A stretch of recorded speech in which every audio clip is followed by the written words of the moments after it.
2001 Nana Osaki makeup. From the plaid miniskirts to the red lip smoky eye combo, Nana Osaki has one of the most iconic makeup looks in manga. Watch as I give you an in-depth tutorial for Nana's classic makeup, and then style an outfit which pulls inspiration from her punk rock wardrobe. Now girlies, grab your bestie you're secretly in love with but will never confess to, then sit back and relax with your strawberry cups. Because, what did Nana say? I need your love. I'm a broken rose. Hey y'all, and welcome back to another video. I am so excited to be doing this makeup tutorial. I have been collecting Nana for this past year, so I was like, what better time than to do a Nana makeup look? So to start off, I grabbed my e.l.f. Power Grip Primer and just rubbed that all over my face, just to have a nice little base for my makeup. You guys already know the dealio. This is my Old Faithful. Okay, and so obviously one of Nana's most staple parts of her look is her pencil thin eyebrows. So to prep my skin and cover my brows, I first took my Isopropyl Alcohol and just rubbed that all over my eyebrows, and then grabbed my classic Elmer's glue and did 3 layers of glue.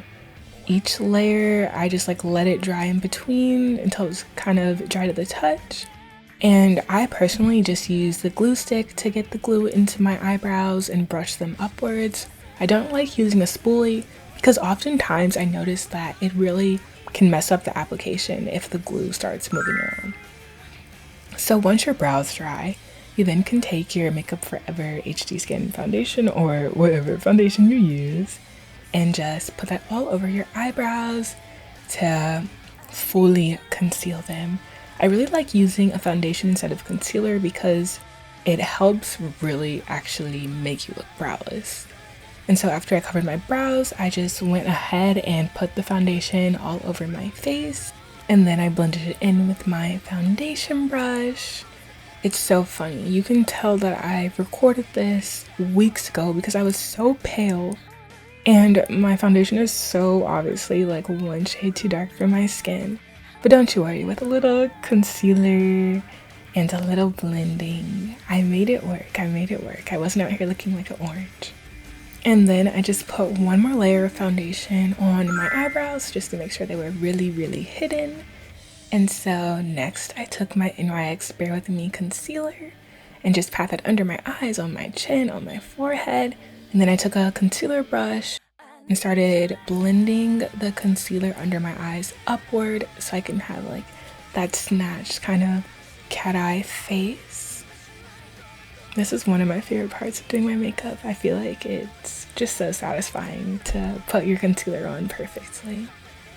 And then I did my blend on my chin and my forehead, and boom, looks perfect. So next I took my Anastasia Beverly Hills powder bronzer to bronze my face, add a little bit of dimension. So with a bronzer brush, I just went in and put it on my cheekbones. Just working it in, you know the vibes.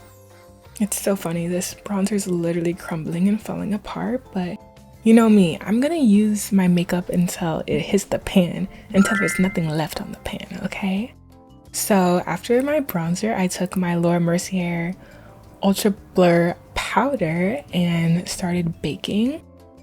So I first started by baking under my eyes and then under my bronzer to snatch my face a little more. And then patting a little bit also on my chin and my forehead, because one thing about me is my forehead's gonna be really shiny. Cute. Once that sat for a little bit, I then brushed it off with a fluffy brush to reveal the perfect base underneath. Yeah, exactly. And then to seal everything in, I took my Charlotte Tilbury setting spray to set my entire face. So next, I was going to map out the brows, which is always the most stressful part of drawing on your eyebrows. So with my Anastasia Beverly Hills brow pencil, I was just like, okay, I'm going to draw where I want these brows to be. And it was nice because you couldn't see it that much. So if I messed up, it was fine. You couldn't really tell. I could just like cover it up with a little bit of foundation. But honestly, I didn't mess up and it was all fine. So I was like, slay. Perfect. This is me making sure that they're straight and look good. And then with my e.l.f. liquid liner pen, I drew on the eyebrow, which was very scary, and I genuinely had to lock in to make sure that I didn't mess them up. But I was like, okay, I'm not mad at it. I'm not mad at it. So now I started on the eyeshadow look, which is so important. Eyeshadow is also not my strong suit as a makeup artist, so I was like, I cannot flop right now.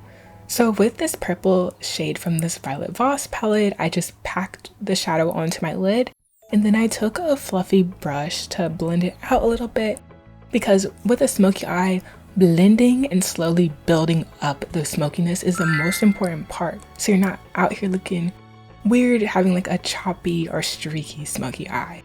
So once I had that blended, I then went in with this black shade from the Claro Psyche's Box palette, and I put black shadow on my inner and outer corners to kind of create that halo eye effect, which Nana has. And so then I just kept blending and blending. Like I said, the blending is the most important part. But I think it was working well, and the eye look is starting to come together right about now. And then to make the full smoky eye come together, of course I had to put some on my bottom lash line. So I put the purple shadow down there just to connect the rest of the eye makeup on my lid to the bottom of my eye. So I grabbed my LA Girl Pro white concealer, and this is going to be the highlight of my halo eye. And so I just put like a line in the middle of my eye.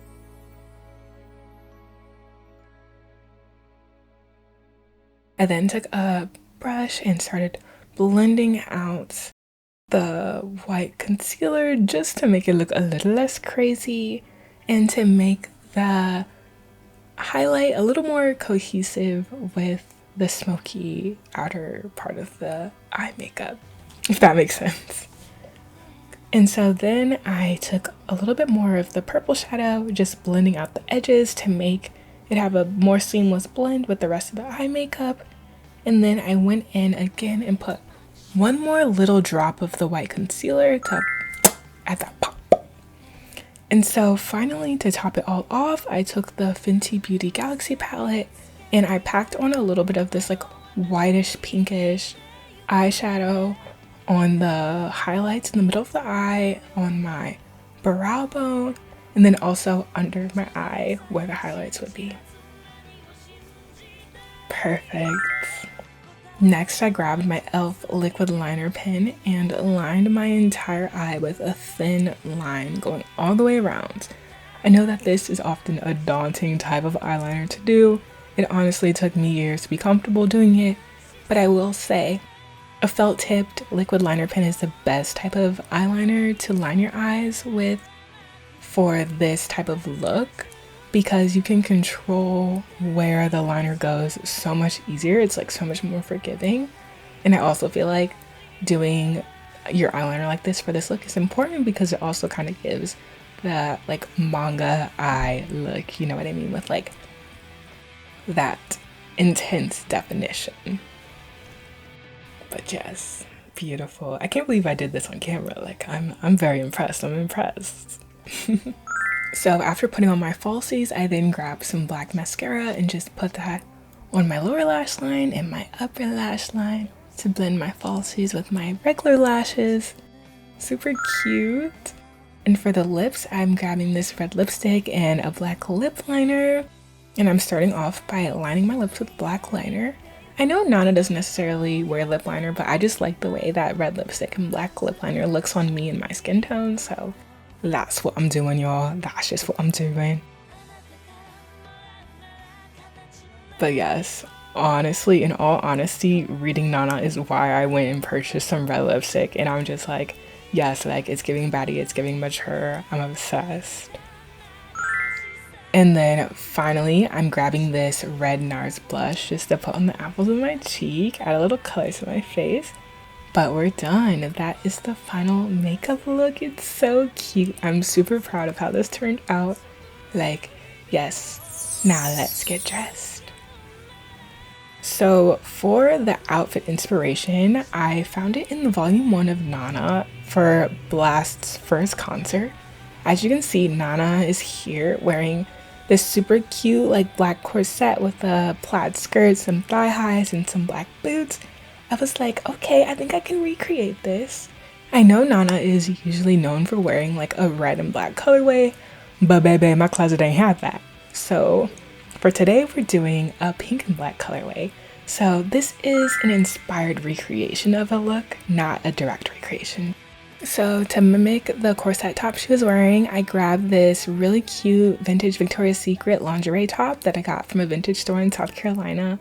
It was just like, it's so perfect, so cute. And then for the mini skirt, I had thrifted this Charlotte Russe mini skirt in Chicago a couple years ago, and I was like, okay, this also goes together so well. And then of course the classic sheer thigh-high tights, a spiked choker, and then also a studded bracelets. So cute. Yes. I just love how the accessories really tie this entire outfit together. Like, so baddie vibes. Then for the boots, I grabbed my e.l.f. Dada boots. I was like, okay, period, this is perfect. So cute. And then finally, for some outerwear, I grabbed this black patent leather jacket I got from an estate sale. And the brand is Pamela McCoy. I was like, yes, every time I wear this, I get so many compliments. It's one of my favorite jackets ever. But yes, this is the final outfit and the final look. Thank you all so much for tuning in. This was so cute. We're giving Nana Osaki in 2001, like, period. Please don't forget to comment, like, and subscribe. Let me know what other videos you want to see from me next. But this was so much fun, and I can't wait to be back with another video again. So until next time, bye bye.